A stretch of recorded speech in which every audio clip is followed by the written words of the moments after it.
ആധുനിക ജനാധിപത്യ സമ്പ്രദായം നിലവിൽ വരുന്നതിന് മുമ്പ്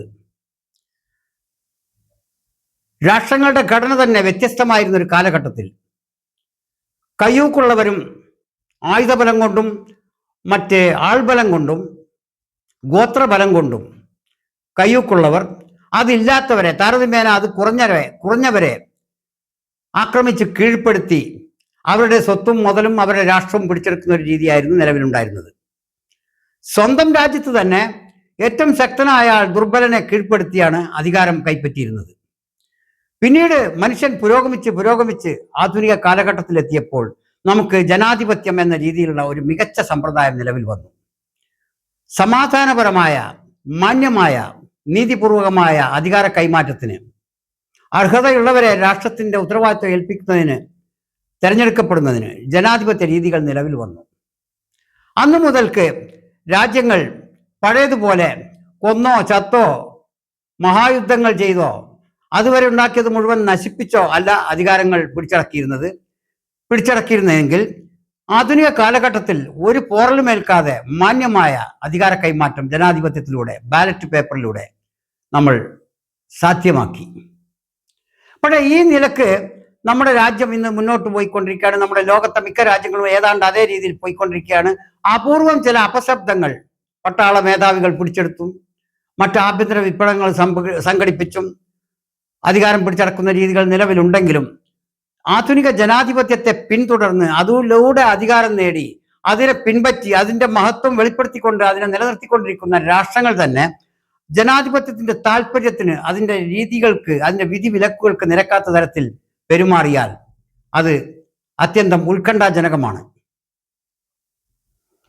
അമേരിക്ക ഒരു രാഷ്ട്രമാണ്, മഹത്തായ ഒരു ജനാധിപത്യ രാഷ്ട്രമാണത്. അവിടുത്തെ ഏറ്റവും ഉയർന്ന ഭരണാധികാരി അവിടുത്തെ പ്രസിഡന്റാണ്. അതുപോലെ തന്നെയാണ് നമ്മുടെ ഇന്ത്യയും.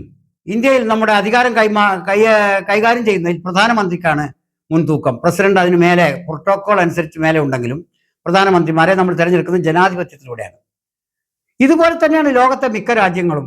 അതുപോലെ തന്നെയാണ് ലാറ്റിൻ അമേരിക്കയിലെ വെനിസ്വേല എന്ന രാജ്യവും. അവിടുത്തെ പ്രസിഡന്റിനെ അതോ പ്രധാനമന്ത്രിയോ ഏതായാലും അവിടുത്തെ ഭരണാധികാരിയെ തെരഞ്ഞെടുത്തുള്ള അവിടുത്തെ ജനങ്ങളാണ്. അവിടുത്തെ കാര്യം നടത്താൻ അദ്ദേഹത്തെ തെരഞ്ഞെടുത്തിരിക്കുന്നത്, അദ്ദേഹത്തെ കാര്യങ്ങൾ ഏൽപ്പിച്ചുള്ള അവിടുത്തെ ജനങ്ങളാണ്. അയാൾക്ക് ആ ഉത്തരവാദിത്തത്തിൽ വീഴ്ച സംഭവിക്കുന്നുണ്ടെങ്കിൽ അവിടുത്തെ ജനങ്ങൾ തന്നെയാണ് അദ്ദേഹത്തിനെ താഴെ ഇറക്കേണ്ടതും അദ്ദേഹത്തിന് പകരം മറ്റൊരാളെ നിയമിക്കേണ്ടതും. ഇത് തന്നെയാണ് അമേരിക്കയിലെ അവസ്ഥ. അമേരിക്കയിലെ ജനങ്ങൾ തെരഞ്ഞെടുത്താണ് അമേരിക്കൻ പ്രസിഡന്റിനെ. ലോകമൊട്ടാകെ ഭരിക്കാനുള്ള, ലോകമൊന്നാകുള്ള ജനങ്ങൾ തെരഞ്ഞെടുത്ത് അയച്ചതല്ല പ്രസിഡന്റ് ട്രംപിനെ എന്ന് കാണാം. അദ്ദേഹത്തെ തെരഞ്ഞെടുത്തുള്ളത് അദ്ദേഹത്തിന്റെ രാജ്യക്കാർ മാത്രമാണ്. അത് അദ്ദേഹത്തിന്റെ രാജ്യത്ത് രാജ്യകാര്യങ്ങൾ നിയന്ത്രിക്കാനും നിയമങ്ങൾ ഉണ്ടാക്കാനും നടപ്പിലാക്കാനും വേണ്ടിയാണ്. അതല്ലാതെ ലോകത്തിന്റെ മുഴുവൻ ജനങ്ങൾ ഒന്നുചേർന്ന് ലോകത്തിന്റെ മുഴുവൻ പ്രശ്നങ്ങൾക്ക് ഉത്തരവാദിത്തം വഹിക്കാൻ വേണ്ടി അമേരിക്കൻ പ്രസിഡന്റുമാരെ തെരഞ്ഞെടുക്കുന്ന രീതിയില്ല. അമേരിക്കക്കാർ മാത്രമാണ്, അമേരിക്കയിലെ അവിടുത്തെ രാഷ്ട്രക്കാർ മാത്രമാണ് അവരെ തെരഞ്ഞെടുക്കുന്നത്. വെനിസ്വേലക്കാർ തെരഞ്ഞെടുത്തല്ല പ്രസിഡന്റ് ട്രംപിനെ. പ്രസിഡന്റ് ട്രംപ് പിന്നെ എന്തിനാണ് വെനിസ്വേലയിലെ പ്രസിഡന്റിനെ തട്ടിക്കൊണ്ടുപോയി തടങ്കലിലാക്കി ഇനി വിചാരണക്ക് വെക്കും അത്രേ? ഏത് കോടതിയിൽ? ആരുടെ കോടതിയിൽ? കോടതികളുടെ അതോറിറ്റി എന്താണ്? അതിന്റെ കീഴിലുള്ള ജനങ്ങൾ അതിനെ അംഗീകരിക്കണം. ആ നിയമാവലിയെ ശിരസ അംഗീകരിച്ചവർക്ക് മാത്രമാണ് ആ കോടതിയെ വിലയുണ്ടാവുകയുള്ളൂ. ഞാൻ സ്വയം ഉണ്ടാക്കുന്ന ഒരു കോടതി എങ്ങനെയാണ് കോടതിയാവുക? അങ്ങനെ ഒരു സ്വതന്ത്ര പരമാധികാര രാഷ്ട്രത്തിൽ ആ രാജ്യക്കാർ തെരഞ്ഞെടുത്ത് നിയമിച്ച ഒരു ഭരണാധികാരിയെ മറ്റൊരു രാജ്യക്കാർ അവർക്ക് വേണ്ടി തെരഞ്ഞെടുത്തയച്ച ഒരു ജനപ്രതിനിധി ഈ രാജ്യത്ത് കയറി വന്ന് ഈ ജനപ്രതിനിധിയെ അറസ്റ്റ് ചെയ്ത് കൊണ്ടുപോവുക എന്നുള്ള അത്ഭുതകരമായ പ്രവൃത്തിയാണ് ഇപ്പോൾ നടന്നിരിക്കുന്നത്. അതായത് അമേരിക്കയുടെ പ്രസിഡന്റ് വെനിസ്വേലൻ പ്രസിഡന്റിനെ തട്ടിക്കൊണ്ടുപോയത്രേ. അറസ്റ്റ് ചെയ്ത് കയ്യാമം വെച്ച് രാമാനം അമേരിക്കയിലോ അജ്ഞാത സ്ഥലത്തേക്ക് കൊണ്ടുപോയി ഇനി അവിടെ വിചാരണ നടത്തുമത്രേ. ആരെ വിചാരണ നടത്തുക? അമേരിക്കക്ക് വെനിസ്വേലൻ പ്രസിഡന്റിനെ വിചാരണ നടത്താനുള്ള അധികാരം, അതോറിറ്റി ആരാണ് കൊടുക്കുന്നത്? അറിഞ്ഞുകൂടാ. ആധുനിക ലോകക്രമത്തിൽ നമുക്ക് ദുരൂഹമായതും അജ്ഞാതമായതുമായ നിരവധി കാര്യങ്ങളുണ്ട് എന്നുള്ളത് ശരിയാണ്. എങ്കിലും ഒരു സ്വതന്ത്ര പരമാധികാര രാജ്യത്തെ മറ്റൊരു സ്വതന്ത്ര പരമാധികാര രാജ്യത്തിന്റെ ഭരണാധികാരി വന്ന് തട്ടിക്കൊണ്ടുപോവുക എന്ന അത്ഭുത കൃത്യം ഏതായാലും ജനാധിപത്യത്തിലെ പുതിയ ലോകക്രമത്തിലെ അനന്തം, അജ്ഞാതം, അവർണ്ണനീയം എന്ന നിയമങ്ങളിൽ ഏതെങ്കിലും ഒന്നായിരിക്കാം ഒരുപക്ഷെ. ഏതായാലും നമുക്കത് അസ്വീകാര്യമായി തോന്നുന്നു. അമേരിക്കയിലെ കൺസർവേറ്റീവിസത്തിൽ താല്പര്യമില്ലാതിരുന്നിട്ടും ഡെമോക്രാറ്റുകളെ റിപ്പബ്ലിക്കന്മാരെക്കാൾ ഇഷ്ടമുണ്ടായിരുന്നിട്ടും നമ്മുടെ അമേരിക്കയുടെ പ്രസിഡന്റായി ഡൊണാൾഡ് ട്രംപ് തിരഞ്ഞെടുക്കപ്പെട്ടപ്പോൾ ആശ്വാസമാണ് സത്യത്തിൽ തോന്നിയത്. കാരണം അതുവരെയുള്ള അമേരിക്കൻ പ്രസിഡന്റുമാരുടെ സമാധാന പ്രഖ്യാപനങ്ങളൊക്കെ കാറ്റിൽ പറത്തിക്കൊണ്ട് അവർ ചെയ്ത യുദ്ധങ്ങളാണ് അതിന് കാരണം. ലോകത്തിന്റെ നാനാഭാഗങ്ങളിൽ കടന്നു കയറി അക്രമങ്ങൾ അഴിച്ചുവിട്ട്, യുദ്ധം എന്ന പേരിൽ അക്രമങ്ങൾ അഴിച്ചുവിട്ട് അവിടുത്തെ വിഭവങ്ങൾ ചോർത്താൻ വേണ്ടിയുള്ള തന്ത്രങ്ങൾ ആവിഷ്കരിച്ച മറ്റ് പ്രസിഡന്റുമാരെ അപേക്ഷിച്ച് യുദ്ധങ്ങൾ ഒഴിവാക്കുന്ന ഒരു പ്രസിഡന്റായിരിക്കും ശ്രീ ട്രംപ് എന്നാണ് നമ്മൾ ആശ്വസിച്ചത്. അങ്ങനെ തന്നെ അദ്ദേഹം ചില പ്രവൃത്തികൾ അങ്ങനെ കാണുകയും ചെയ്തു. പുതിയ യുദ്ധമുഖങ്ങളൊന്നും തന്നെ ട്രംപ് അദ്ദേഹത്തിൻ്റെതായി തുറന്നില്ല. മാത്രമല്ല, നിലവിലുള്ള യുദ്ധ കേന്ദ്രങ്ങൾ പലതും അടച്ചുപൂട്ടി ഇദ്ദേഹത്തിന്റെ കാലഘട്ടത്തിൽ. ഇതിന്റെ പേരിൽ അദ്ദേഹം സമാധാനത്തിന്റെ നോബൽ സമ്മാനം അവകാശപ്പെടുക പോലും ഉണ്ടായി. ഒരു പരിധിവരെ അദ്ദേഹത്തിന് അത് കൊടുത്തുകൂടെ എന്ന് നമുക്ക് തോന്നിപ്പോവുകയും ചെയ്തു. അങ്ങനെയുള്ള ശ്രീ ട്രംപ് ഒരു അന്യരാജ്യത്ത് കടന്നു കയറി അവിടുത്തെ പ്രസിഡന്റിനെ പിടിച്ചുകൊണ്ടുപോയിരിക്കുന്നു. ആ പ്രസിഡന്റ് ആ രാജ്യക്കാർക്കെതിരെ അവിടെ മയക്കുമരുന്നിന്റെ വിപണനം നടത്തുന്നു എന്നോ മറ്റ് പല ആരോപണങ്ങളുമുണ്ട്. ആരോപണങ്ങൾ പലതാണ്. എന്തൊക്കെ ആരോപണങ്ങളായാലും അത് അവിടുത്തെ ജനങ്ങളും അവിടുത്തെ ഭരണാധികാരികളും അവിടുത്തെ ഉത്തരവാദിത്തപ്പെട്ട പ്രതിപക്ഷവുമാണല്ലോ കൈകാര്യം ചെയ്യേണ്ടത്. അമേരിക്കൻ പ്രസിഡന്റിന് അമേരിക്കയിലെ കാര്യങ്ങൾ നോക്കാനാണല്ലോ അമേരിക്കക്കാർ തെരഞ്ഞെടുത്തയച്ചിട്ടുള്ളത്. വെനിസ്വേലക്കാരല്ലല്ലോ അമേരിക്കൻ പ്രസിഡന്റിനെ തെരഞ്ഞെടുത്തിട്ടുള്ളത്. അപ്പൊ വെനിസ്വേലയുടെ കാര്യം നോക്കാൻ വെനിസ്വേലക്കാർ തെരഞ്ഞെടുത്ത വ്യക്തിയെ അമേരിക്കയുടെ കാര്യം നോക്കാൻ തെരഞ്ഞെടുക്കപ്പെട്ട വ്യക്തി എങ്ങനെ തട്ടിക്കൊണ്ടുപോകും? ഇനി ഏത് അടിസ്ഥാനത്തിൽ, ഏത് നിയമാവലിയുടെ കീഴിലാണ് അദ്ദേഹം വിചാരണ ചെയ്യപ്പെടുക എന്നുള്ളതാണ് അത്ഭുതകരം. ഇവിടെയൊക്കെ നോക്കുകുത്തിയായി ആഗോള കോടതി, ആഗോള സെക്യൂരിറ്റി കൗൺസിൽ, UN എന്നൊക്കെ പറഞ്ഞ സ്ഥാപനങ്ങളൊക്കെ ഉണ്ടെങ്കിലും എത്രയോ കാലമായി ആഗോള പ്രശ്നങ്ങളിൽ ഒരു ചെറുവിരൽ അനക്കാൻ പോലും കഴിയാതെ കേവലം ചില ദുർബല പ്രസ്താവനകൾ മാത്രം നടത്തുന്ന ഒരു സ്ഥാപനമായി UN സെക്യൂരിറ്റി കൗൺസിൽ ഒരു പ്രയോജനരഹിതമായി തീർന്നിരിക്കുന്നു എന്നുള്ളത് ഒരു ലോകത്തെ ഒരു വ്യക്തി എന്നുള്ള നിലക്ക് നമുക്ക് പറയേണ്ടി വരും. ഇവിടെയും അത് തന്നെയാണ്. ഈ ലോകത്ത് ചോദിക്കാനും പറയാനും ലോക ലെവൽ, ആഗോള തലത്തിൽ ഒരു ശക്തിയോ ഒരു ഏജൻസിയോ ഒരു സംവിധാനമോ നമുക്ക് ഇല്ലാതെ പോയല്ലോ ആധുനിക മനുഷ്യന് എന്നുള്ള ഒരു വേവലാതി നമുക്ക് ഇന്നോ ഇന്നലെയോ തുടങ്ങിയതല്ല. ഈ ലോക പോലീസ് ചമഞ്ഞ് അമേരിക്ക പോലെ ഒരു രാഷ്ട്രം മറ്റ് രാഷ്ട്രങ്ങളിൽ കടന്നു കയറി ആക്രമിച്ച് കീഴ്പ്പെടുത്തി നശിപ്പിച്ച് ഇല്ലാതാക്കിയ എത്രയെത്ര ചരിത്രങ്ങളാണ് ആധുനിക കാലഘട്ടത്തിന് പറയാനുള്ളത്. അതിൽ ഇത് ഒടുവിലത്തേതാണെന്ന് പറയാനാവില്ല, ഏറ്റവും പുതിയതാണെന്നേ പറയാനാവുകയുള്ളൂ. ഇനിയും അത് ആവർത്തിക്കും.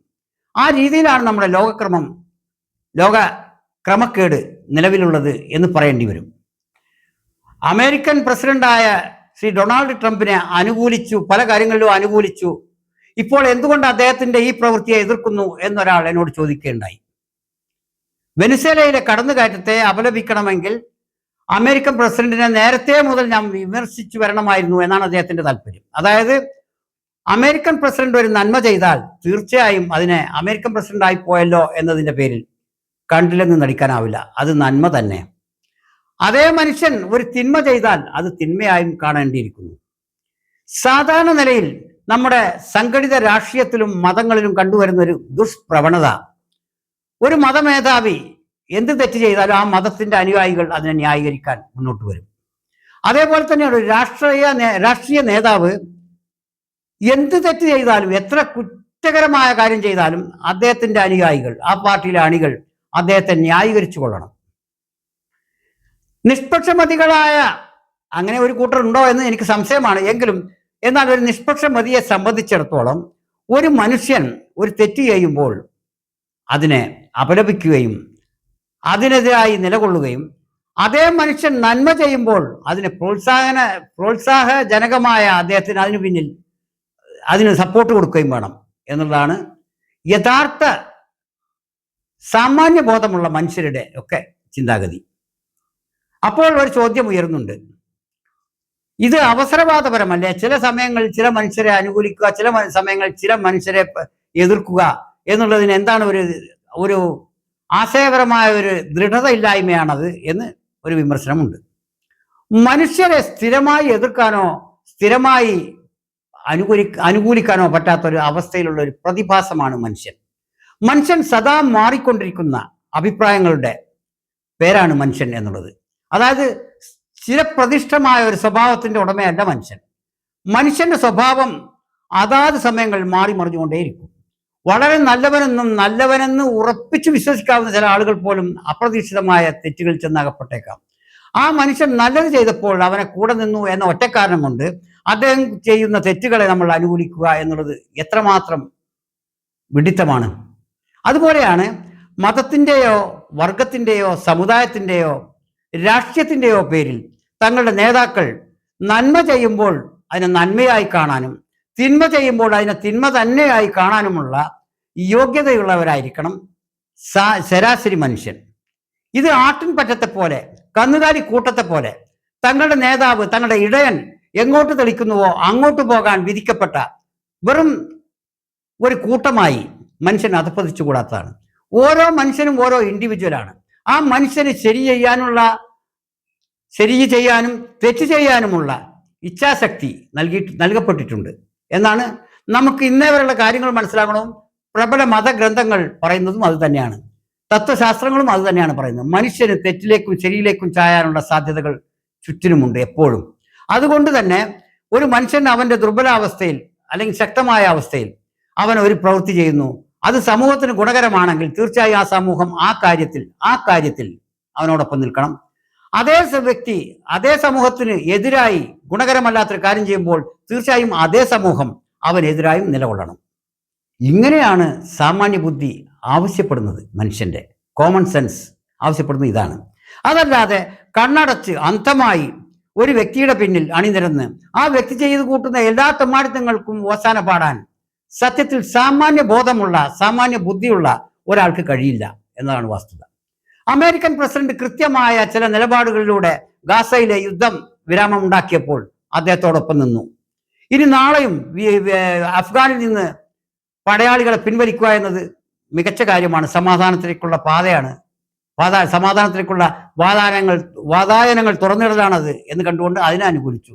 അതിന്റെ പേരിൽ സ്വതന്ത്ര പരമാധികാരമുള്ള ഒരു രാഷ്ട്രത്തിൽ ആ രാഷ്ട്ര നേതാവിന്റെ കുറ്റകൃത്യങ്ങളുടെ പേരിൽ പിടിച്ചുകൊണ്ടുപോകാൻ ഇദ്ദേഹം ആരാണ്? അമേരിക്കൻ പ്രസിഡന്റ് ആരാണ് അതിന് അധികാരം കൊടുത്തിട്ടുള്ളത്? അമേരിക്ക ഭരിക്കാനാണ് അമേരിക്കൻ പ്രസിഡന്റിന് അധികാരം കിട്ടിയിട്ടുള്ളത്. വെറും 4 കൊല്ലത്തേക്ക്. വീണ്ടും ഒരു 4 കൊല്ലം കൂടി അദ്ദേഹത്തിന് അവിടെ ഭരിക്കാൻ അവകാശമുള്ളൂ. 2 ടേം കഴിച്ചാൽ അമേരിക്കയിൽ പ്രസിഡന്റ് ആവുക സാധ്യമല്ല. അത്രയും ഉന്നതമായ ഉദാത്തമായ ജനാധിപത്യ മര്യാദകൾ പാലിക്കുന്ന ഒരു രാഷ്ട്രത്തിന്റെ തലവൻ എത്ര ഉന്നതമായ കാര്യങ്ങൾ ലോക മാതൃകയായി പ്രവർത്തിക്കേണ്ട ഒരാളാണ്. അങ്ങനെയുള്ള ആള് ഈ അടുത്ത കാലത്തായി നിരവധി വർഷങ്ങളായി, ട്രംപ് മാത്രമല്ല അദ്ദേഹത്തിന്റെ മുൻഗാമികളും നിരവധി രാഷ്ട്രങ്ങളിൽ പരമാധികാര രാഷ്ട്രങ്ങളിൽ കയറി കൂടി അവിടുത്തെ ഭരണാധികാരികളെ വധിക്കുക. ഇപ്പോൾ ഇവർ ലിസ്റ്റിട്ടുള്ള ഒന്നാണ് ഇനി ഇറാൻ. അടുത്ത ഇവരുടെ ഉന്നം ഇറാനാണെന്ന് പറയുന്നു. ഇറാനിലെ ഭരണാധികാരിയെ വധിക്കണം പോലും, അവിടുത്തെ മതമേധാവിയെ വധിക്കണം പോലും, എന്നിട്ട് ഇറാനെ കീഴ്പ്പെടുത്തണമെന്ന്. എത്ര പച്ചയായിട്ടാണ് ഇത്ര വൃത്തികെട്ട ഒരു കാര്യം, ഇത്രയും മനുഷ്യവിരുദ്ധമായ സാമൂഹ്യ വിരുദ്ധമായ നന്മ, എല്ലാ അർത്ഥത്തിലും സമൂഹ നന്മയ്ക്കെതിരായ നമ്മുടെ മനുഷ്യന്റെ അവൻ കെട്ടിപ്പൊക്കിയ സാംസ്കാരിക വികസനങ്ങൾക്കൊക്കെ എതിരായ പ്രതികൂലമായ ഒരു പ്രസ്താവന ഇറക്കുന്നത് എന്ന് ആലോചിച്ച് നോക്കണം. എത്ര മര്യാദകേടാണ് ആ പറയുന്നത്. ഇതിനെ ചോദ്യം ചെയ്യാൻ, ഇവരെ വിചാരണ ചെയ്യാൻ ഒരു കോടതി നമുക്ക് ഇനിയും വേണ്ടിയിരിക്കും. ലോക കോടതി എന്നൊക്കെ പറയുന്നത് കേൾക്കുന്നുണ്ടെങ്കിലും അത് ഒരു നിശ്ചിത താല്പര്യക്കാർക്കൂടെ, നിക്ഷിപ്ത താല്പര്യക്കാർക്ക് വേണ്ടി മാത്രം നിലകൊള്ളുന്നതാണെന്ന് തോന്നിപ്പിക്കുന്ന രീതിയിലാണ് പ്രവർത്തനങ്ങൾ. ഇപ്പോൾ മിസ്റ്റർ മദൂറോയെ, വെനിസ്വേലൻ പ്രസിഡന്റിനെ കൊണ്ടുപോയിട്ടുള്ള ഏത് കോടതിയിലേക്കാണെന്ന് ആർക്കറിയാം? ഏത് കോടതിയിലായാലും ഈ കോടതിയിൽ കൊണ്ടുപോകാൻ ഇദ്ദേഹത്തിനെ കൊണ്ടുപോകാൻ തന്നെ ആർക്കാണ് അധികാരം? ആ രാജ്യക്കാർക്കല്ലാതെ. എങ്ങനെയാണ് മറ്റൊരു രാജ്യത്തിന്റെ അധിപന് ഒരു അന്യ രാജ്യത്ത് കയറി കിടന്ന ഒരാളെ കൊണ്ടുപോകാനാകുക? വീണ്ടും ആവർത്തിച്ച് ചോദിക്കേണ്ട ചോദ്യമാണിത്. ലോകം ചോദിച്ചുകൊണ്ടിരിക്കുന്ന ചോദ്യമാണിത്. ഇവിടെ ഒരിക്കൽ പിന്തുണച്ചു എന്നതുകൊണ്ട് ലോകാവസാനം വരെ അദ്ദേഹത്തെ പിന്തുണക്കുക എന്ന തത്വത്തിനൊന്നും വിലയില്ല. അത് ചില രാഷ്ട്രീയ കാഴ്ചപ്പാടുകൾക്കും ചില മതവിശ്വാസികൾക്കും നടക്കും. പക്ഷേ മനുഷ്യ നന്മയിൽ താല്പര്യമുള്ള ഒരാൾക്കും സാമാന്യ ബുദ്ധിയുള്ള ഒരാൾക്കും ഒരു സ്ഥിരമായി ഒരു വ്യക്തിയെ എതിർക്കാനോ സ്ഥിരമായി ഒരു വ്യക്തിയെ അനുകൂലിക്കാനോ സാധ്യമല്ല. ഒരു തത്വശാസ്ത്രത്തെയാണ് അവർ, തത്വാധിഷ്ഠിതമാണ് അവരുടെ എതിർപ്പിന്റെയും അനുകൂലത്തിന്റെയും അടിസ്ഥാനം. തത്വാധിഷ്ഠിതമാണ് എന്ന് വെച്ചാൽ നീതിബോധവും നന്മയും അനുവദിക്കുന്ന കാലത്തോളമേ ഒരാൾക്ക് പിന്തുണ കൊടുക്കാനാവൂ. അത് അനുവദിക്കാത്ത കാലത്ത് ആ വ്യക്തിയെ തന്നെ എതിർക്കേണ്ടതായും വരും. ഇത്രയാണ് ഇതിൽ പറയാനുള്ളത്. കൂടുതൽ വിഷയങ്ങൾ പുറത്തു വരാനിരിക്കുന്നു. ലോക സമാധാനത്തിന് ഭംഗം വരുത്തുന്ന, സമാധാനത്തിന് ഭീഷണി ഉയർത്തുന്ന ഇത്തരം പ്രവൃത്തികൾ ഒഴിവാക്കണമായിരുന്നു, വേണ്ടായിരുന്നു എന്നാണ് നമുക്ക് പറയാനുള്ളത്. ലോകത്ത് മൂന്നാം ലോകയുദ്ധം വേണം, മൂന്നാം ലോകയുദ്ധം ഉടനെ വേണം എന്ന് പറഞ്ഞു നടക്കുന്ന ചില സ്റ്റണ്ട് സിനിമാ പ്രേമികളുണ്ട്. യുദ്ധം വന്നു നോക്കണം അതറിയണമെങ്കിൽ. ഈ ഭൂമുഖം മൂന്നാം ലോക യുദ്ധം കൊണ്ട് നശിച്ചു പോകുമ്പോൾ ഇവരെന്താണ് വിചാരിക്കുന്നത്? ഇവർക്ക് സ്പേസിലേക്ക് രക്ഷപ്പെടാമെന്നാണ് അവർ കരുതുന്നത്. ഈ യുദ്ധക്കെടുതിയിൽ ആദ്യം കത്തിച്ചാമ്പലാവുക ഈ യുദ്ധക്കൊതിയന്മാരായിരിക്കും എന്ന് മനസ്സിലാക്കിക്കൊള്ളട്ടെ. ലോകത്തിന് സമാധാനമാണ് ആവശ്യം. സമാധാനം അത് എന്ത് വില കൊടുത്തും എന്ത് വിട്ടുവീഴ്ച ചെയ്തും നിലനിർത്തപ്പെടേണ്ടതാണ്. സമാധാനമല്ലാതെ മറ്റൊന്നുകൊണ്ടും ഇവിടെയുള്ള ഒരൊറ്റ കയ്യൂക്കുകാരനും രക്ഷപ്പെടാൻ പോകുന്നില്ല. എല്ലാ കയ്യൂക്കുകളും എല്ലാ ശക്തികളും ലോക യുദ്ധം ഉണ്ടാവുകയാണെങ്കിൽ അതിൽ കത്തിച്ചാമ്പലാവും. അതുകൊണ്ട് സമാധാനം കാക്ഷിക്കാനും ആഗ്രഹിക്കാനും നമുക്ക് എല്ലാവിധ അവകാശങ്ങളുമുണ്ട്. അതിനുവേണ്ടി മാത്രമേ നമ്മൾ ആഗ്രഹിക്കുകയുള്ളൂ. ലോക സമാധാനം തന്നെയാണ് നമ്മുടെ ലക്ഷ്യം.